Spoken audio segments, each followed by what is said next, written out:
যে জাতি নিজের ইতিহাস ভুলে যায় সে জাতি একদিন নিজের অস্তিত্বও হারিয়ে ফেলে।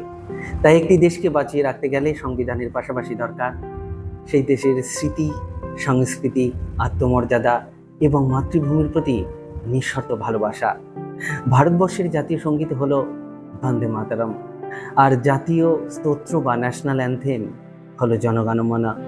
জনগণমনা রাষ্ট্রের পরিচয় বহন করে, কিন্তু বন্দে মাতরম বহন করে জাতির আত্মা।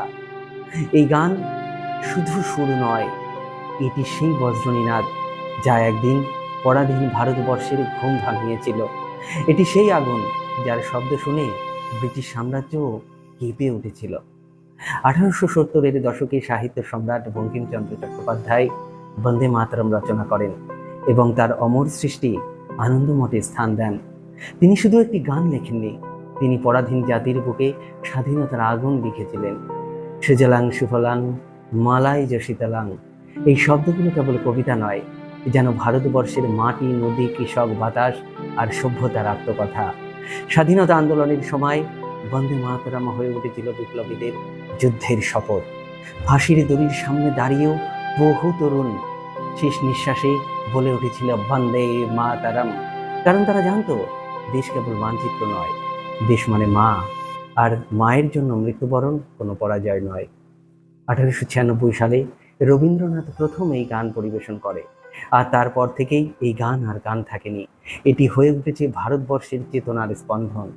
1950 সালে ভারতবর্ষের গণপরিষদ বন্দে মাতরমের দুটি স্তবককে জাতীয় সঙ্গীত বা ন্যাশনাল সং হিসেবে ঘোষণা দেয়, আর জনগণমনা স্বীকৃতি পায় জাতীয় অ্যানথেম বা ন্যাশনাল স্তোত্র হিসেবে। বর্তমান সরকার ক্ষমতায় আসার পরেই একটি গুরুত্বপূর্ণ নির্দেশিকা জারি করেছে। পশ্চিমবঙ্গের সমস্ত শিক্ষা প্রতিষ্ঠানে বন্দে মাতরম প্রার্থনা সঙ্গীত হিসেবে গাইতে হবে। এই সিদ্ধান্ত কেবল প্রশাসনিক নির্দেশ নয়, এটি ইতিহাসকে আবার শ্রেণীকক্ষে ফিরিয়ে আনার প্রচেষ্টা।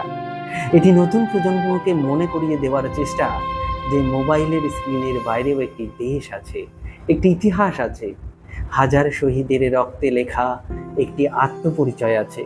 কারণ শিক্ষা শুধু চাকরির প্রস্তুতি নয়, শিক্ষা মানুষকে শেখায় কোন মাটির উপর দাঁড়িয়ে সে বড় হচ্ছে, কোন পতাকার নিচে সে স্বাধীনভাবে শ্বাস নিচ্ছে।